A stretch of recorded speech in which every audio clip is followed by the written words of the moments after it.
कभी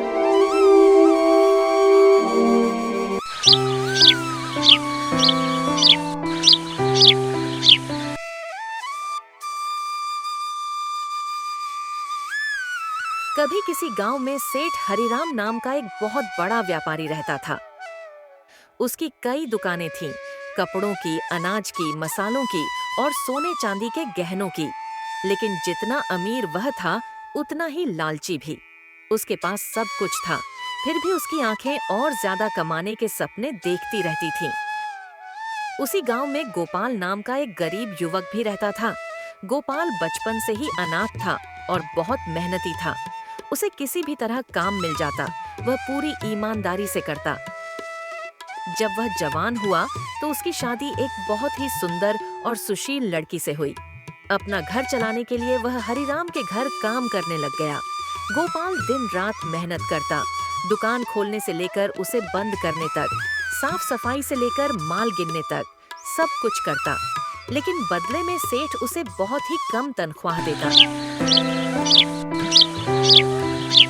तुम जितनी कमाई करते हो उसमें हमारा घर ही नहीं चल रहा। तुम कोई और काम क्यों नहीं देख लेते? 2 समय का खाना हम ढंग में नहीं खा पा रहे हैं। मैं क्या करूं? सेठ जी तनख्वाह ही कम देते हैं, काम तो पूरा लेते हैं, पर जब तनख्वाह देने की बारी आती है तो उनका मुंह उतर जाता है। आज मैं सेठ से तनख्वाह बढ़ाने की बात करूंगा।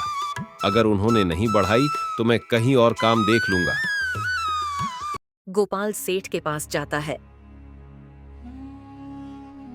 सेठ जी, महंगाई बहुत ज्यादा हो गई है, हमारा घर खर्च नहीं चल रहा, आप थोड़ी तनख्वाह बढ़ा दीजिए। मेरे पास नौकरों की कमी नहीं है, काम करना है तो करो वरना छोड़ दो। गोपाल नौकरी छोड़ देता है। अगले दिन गोपाल जंगल में लकड़ियां काटने जा रहा था। तभी उसे एक आवाज सुनाई देती है, मेरी मदद करो, मदद करो। अरे कोई तो होगा, मेरी मदद करो। अरे ये तो नदी में डूब रहे हैं, मुझे इन्हें बचाना होगा। गोपाल बिना अपनी जान की परवाह किए उस बाबा को बचा लेता है और पास में ही उनकी एक कुटिया थी, वहां ले जाता है। बेटा, तुमने मेरी जान बचाई है, तेरा बहुत बहुत धन्यवाद। तुम कहाँ जा रहे थे? बाबा, मैं तो बस लकड़ियां काटने जा रहा था, मेरे पास कोई काम नहीं है, मैं बहुत गरीब हूँ। बाबा के पास एक मुर्गी थी। अपनी जान बचाने के बदले में बाबा वह मुर्गी गोपाल को दे देता है।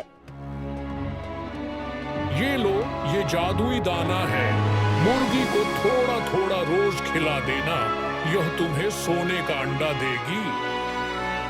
गोपाल को बाबा की बातों पर यकीन नहीं होता, फिर भी वह मुर्गी को लेकर घर आ जाता है और सारी बात अपनी पत्नी को बताता है। बाबा के बताए अनुसार वे रोज थोड़ा थोड़ा दाना मुर्गी को खिलाते हैं।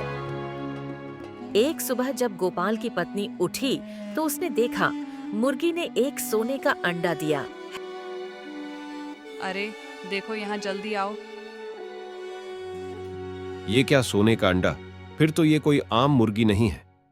पहले तो उन्हें यकीन नहीं होता, फिर रोज एक सोने का अंडा मिलने लगता है।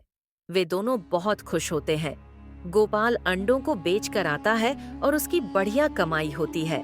थोड़े दिनों बाद वे बहुत अमीर हो जाते हैं। गोपाल और उसकी पत्नी महंगे कपड़े पहनने लग जाते हैं, एक बड़ा घर बना लेते हैं, गाड़ी खरीद लेते हैं। ये बात सेठ व उसकी पत्नी को रास नहीं आती। देखो गोपाल कितना अमीर हो गया है, कहीं उसे कोई खजाना तो नहीं मिल गया। लगता तो ऐसा ही है जैसे कोई खजाना हाथ लग गया हो। तुम एक काम करो, उसके पीछे जाकर कर देखो, क्या पता कुछ मिल जाए। एक दिन उसने गोपाल का पीछा किया और देखा कि वह एक सुनार की दुकान पर सोने का अंडा बेच रहा है। सेठ की आंखें फटी की फटी रह गईं। जब गोपाल वहां से निकला तो सेठ सुनार के पास गया और पूरा मामला पूछा। सुनार ने पहले तो कुछ बताने से इनकार किया, लेकिन जब सेठ ने कुछ पैसे दिए तो सुनार ने सच बता दिया। ये सब सुनकर उसके मन में लालच आ जाता है। भाग्यवान लगता है, उनकी मुर्गी के पेट में बहुत सारे सोने के अंडे हैं। वह मुर्गी हमारी ही होनी चाहिए। हाँ, तुम सही कह रहे हो। आज रात तुम मुर्गी को चोरी कर लो, हम सारे अंडे एक साथ निकाल लेंगे। रात को सेठ हरिराम उनके घर जाता है। गोपाल और उसकी पत्नी सो रहे थे। वह उनकी मुर्गी को चोरी कर लेता है। सुबह उन्होंने देखा उनकी मुर्गी वहां नहीं थी। वे दोनों यह देखकर बहुत दुखी हुए। अब मुर्गी सेठ के पास थी। उसने सोचा, अब मैं रोज सोने का अंडा पाकर और अमीर बन जाऊंगा। लेकिन वह धैर्य नहीं रख सका। सेठ ने तुरंत मुर्गी को काट डाला, लेकिन अंदर कुछ भी नहीं था, न एक अंडा न सोना। मुर्गी मर चुकी थी और सेठ की आंखों में आंसू थे, लालच के आंसू। अब सेठ को समझ में आया कि उसने कितनी बड़ी गलती की है। उसने लालच में आकर जो अमूल्य चीज पाई थी उसे ही खो दिया। वह शर्मिंदा होकर गोपाल के पास गया और सारा सच बताया। गोपाल ने गहरी सांस ली और कहा, सेठ जी, आपने जो किया वो दुखद है, लेकिन उससे भी बड़ा दुख यह है कि आपने मेरे विश्वास को तोड़ा। मुर्गी मेरी नहीं थी, भगवान का दिया हुआ वरदान थी। आपने उसे लालच में खो दिया। सेठ ने माफी मांगी और गोपाल से कहा, अब से तू मेरा नौकर नहीं, साझेदार होगा। सेठ जी, अब मैं केवल भगवान पर ही भरोसा करता हूँ। मेहनत से जो मिलेगा वही सच्चा धन है। इसके बाद गोपाल गांव छोड़कर चला गया।